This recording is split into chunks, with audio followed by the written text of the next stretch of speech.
नमस्कार लाडक्या बहिणींनो, Marathi digital world या यूट्यूब चॅनलवरती तुमच्या सर्वांचं पुन्हा एकदा स्वागत आहे। लाडकी बहीण योजनेसाठी पात्र असलेल्या महिलांसाठी आनंदाची बातमी आहे। लाडकी बहीण योजनेअंतर्गत आता केवायसी करण्याची मुदत वाढ करण्यात आलेली आहे आणि ज्या महिलांना पती नसतील, त्यांचे वडील देखील हयात नसतील, अशा महिलांची केवायसी कशी करायची याच्या संदर्भात सुद्धा नवीन शासन निर्णय आलेला आहे। या व्हिडिओमध्ये आपण मुख्यमंत्री माझी लाडकी बहीण या योजनेअंतर्गत वाढलेली तारीख किती आहे आणि ज्या महिलांचे पती नाही आहेत, त्यांना वडील देखील नाही आहेत, अशा महिलांची केवायसी कशा पद्धतीने करायची या संदर्भातला GR, त्याचबरोबर लाईव्ह केवायसी कशा पद्धतीने करायची, ज्या महिलांना पती नसतील आणि त्यांचे वडील देखील नसतील अशा महिलांची केवायसी कशी करायची याविषयीची माहिती बघणार आहोत। व्हिडिओला न स्किप करता संपूर्ण बघा, जेणेकरून सर्व माहिती तुम्हाला व्यवस्थित समजेल। आणि जर तुम्ही चॅनलवरती फर्स्ट टाइम व्हिजिट करत असाल तर नक्की चॅनलला सबस्क्राइब करून बेल आयकॉनला प्रेस करा, म्हणजे भविष्यात येणाऱ्या अशाच व्हिडिओंचे नोटिफिकेशन तुमच्यापर्यंत पोहोचत राहतील जसेही मी व्हिडिओ अपलोड करेल।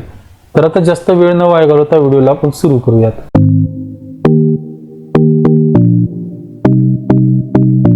तर सर्वात अगोदर आपण या ठिकाणी शासन निर्णय बघूयात, काय GR आलेला आहे, तारीख किती वाढलेली आहे मी तुम्हाला कालच्या व्हिडिओमध्ये ऑलरेडी सांगितलेलं आहे, तरी देखील आपण या व्हिडिओमध्ये सविस्तर शासन निर्णय काय आहे तो या ठिकाणी बघूयात।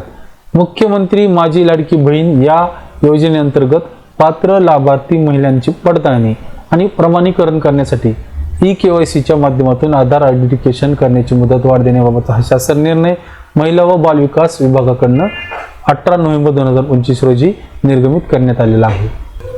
या शासन निर्णयाची प्रस्तावना आपण थोडक्यात या ठिकाणी बघूयात। मुख्यमंत्री माझी लाडकी बहीण या योजनेअंतर्गत पात्र लाभार्थी महिलांची पडताळणी आणि प्रमाणीकरण करण्यासाठी केवायसीच्या माध्यमातून आधार आयडेंटिफिकेशन करण्यासाठी केवायसी प्रक्रिया करण्यास दिनांक 18/11/2025 पर्यंत मुदत देण्यात आली होती। तथापि राज्यातील काही जिल्ह्यात ओढवलेली नैसर्गिक आपत्ती तसेच या योजनेच्या पात्र लाभार्थ्याकडे त्यांचे पती किंवा वडिलांचा मृत्यू झाल्यामुळे त्यांचे आधार क्रमांक OTP प्राप्त होण्यास निर्माण झालेले अडचणी व या योजनेअंतर्गत अनेक लाभार्थी महिलांनी केवायसी प्रक्रिया पूर्ण केलेली नसल्याचे निदर्शनास आले। मुख्यमंत्री माझी लाडकी बहीण या योजनेअंतर्गत पात्र महिलांनी पडताळणी आणि प्रमाणीकरण करण्यासाठी केवायसीच्या माध्यमातून आधार आयडेंटिफिकेशन करण्यासाठीचा पर्याय केवायसी प्रक्रिया करण्याची मुदत वाढ देण्याच्या संदर्भातचा हा शासन निर्णय विचारणाधीन आहे। तर केवायसीच्या माध्यमातून आधार आयडेंटिफिकेशन करण्यासाठीची जी मुदतवाढ आहे ती 31 डिसेंबर 2025 पर्यंत मुदतवाढ देण्यात आलेली आहे। आता ज्या महिलांना या ठिकाणी त्यांचे पती हयात नसतील, त्यांचे वडील हयात नसतील, अशा महिलांसाठी या योजनेअंतर्गत ज्या पात्र लाभार्थी महिला वडील हयात नाही आहेत किंवा त्यांचे पती देखील हयात नसतील किंवा घटस्फोट झालेले आहेत, या लाभार्थी महिलांना स्वतःची केवायसी करावे व त्यानंतर त्यांनी त्यांच्या पती अथवा वडील यांचे अधिकृत मृत्यू प्रमाणपत्र किंवा घटस्फोट प्रमाणपत्र किंवा माननीय न्यायालयाचे आदेश याची सत्य प्रत संबंधित अंगणवाडी सेविका यांच्याकडे दिनांक 31/12/2025 पर्यंत जमा करावायची आहे। त्यानंतर अंगणवाडी सेविका ही सगळी डॉक्युमेंट जे आहेत ते CDOP कडे जमा करतील। तर ठीक आहे, अशा पद्धतीने जी केवायसी आहे ती या ठिकाणी करायची आहे। आता लाईव्ह केवायसी या महिलांची कशी करायची हे आपण या ठिकाणी बघूयात।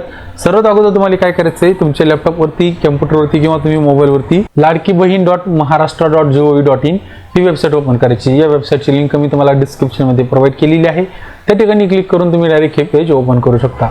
ही वेबसाईट ओपन केल्यानंतर तुम्हाला या ठिकाणी मुख्यमंत्री माझी लाडकी बहीण योजनेचे लाभार्थी केवायसी प्रक्रिया पूर्ण करण्यासाठी येथे क्लिक करा असं प्रकारचं या ठिकाणी लिहिलेलं असेल, त्यावरती सिंपली क्लिक करायचे। त्यानंतर जी लाभार्थी महिला असेल त्या लाभार्थी महिलेचा आधार क्रमांक या ठिकाणी टाकायचा आहे आणि त्यानंतर या ठिकाणी दिलेला कॅप्चा कोड या ठिकाणी फिल करायचा आहे। त्यानंतर खाली स्क्रॉल करायचा आहे, मी सहमत आहे यासाठी या बॉक्सवरती क्लिक करून या ठिकाणी OTP पाठवावरती क्लिक करायचा आहे।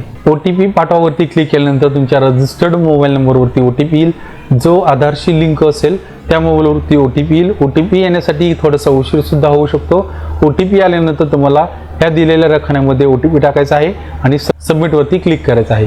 त्यानंतर या ठिकाणी वडील किंवा पतीचं आधार कार्ड टाका, यापर्यंतची प्रोसेस येईल. तर तुम्हाला ज्या महिलांचं या ठिकाणी पती हयात नसतील, त्यांना वडील देखील नसतील किंवा त्यांचा घटस्फोट झालेला असेल, अशा महिलांनी फक्त एवढीच प्रोसेस करायची आहे. त्यानंतर तुमचं याच्या रिलेटेड जे डॉक्युमेंट असेल, म्हणजेच ज्या महिलांचे पती नसतील, ज्या महिलांचे वडील देखील नसतील आणि ज्या महिलांचा घटस्फोट झालेला असेल, अशा संबंधित जे डॉक्युमेंट असतील, जसं की मृत्यू प्रमाणपत्र असेल किंवा घटस्फोट झालेलं डॉक्युमेंट असतील, हे डॉक्युमेंट तुम्हाला तुमच्या जवळच्या अंगणवाडी केंद्रामध्ये अंगणवाडी सेविकाकडे नेऊन द्यायचे आहेत. त्यानंतर अंगणवाडी सेविका ते डॉक्युमेंट CDO कडे जमा करतील. त्यानंतर तुमची KYC प्रक्रिया जी आहे ती पूर्ण होणार आहे. तर अशा पद्धतीनं ज्या महिलांचे पती नसतील, ज्या महिलांना या ठिकाणी वडील देखील नसतील आणि ज्या महिलांचे घटस्फोट झालेले आहेत, अशा महिलांची KYC अशा प्रकारे करून घ्यायची आहे. तर या संदर्भामध्ये हे जे डॉक्युमेंट आहेत हे अंगणवाडी सेविकाकडे जमा करण्यासाठी या ठिकाणी सांगण्यात आलेले आहे. संदर्भात शासन निर्णयामध्ये सुद्धा लिहिलेलं आहे, या ठिकाणी तुम्ही बघू शकता. तर अशा पद्धतीनं KYC प्रक्रिया जी आहे ती पूर्ण करून घ्यायची आहे. मुदतवाढ सुद्धा 31 डिसेंबर 2025 पर्यंत झालेली आहे. ज्या महिलांची या ठिकाणी KYC करायची राहिलेली आहे, ज्या महिला ना या ठिकाणी पती नसतील, वडील नसतील आणि घटस्फोटित महिला असतील, अशा महिलांची सुद्धा KYC राहिलेली आहे. तर अशा पद्धतीने ती KYC करून घ्यायची आहे. तर ठीक आहे, आजच्या व्हिडिओमध्ये एवढीच इन्फॉर्मेशन होती. जर तुम्हाला दिलेली माहिती आवडली असेल, नक्की व्हिडिओला लाईक करा. त्याचबरोबर हा व्हिडिओ होईल तेवढा तुमच्या मित्रमैत्रिणींपर्यंत नक्की शेअर करा, म्हणजे ही माहिती सर्वांपर्यंत पोहोचेल.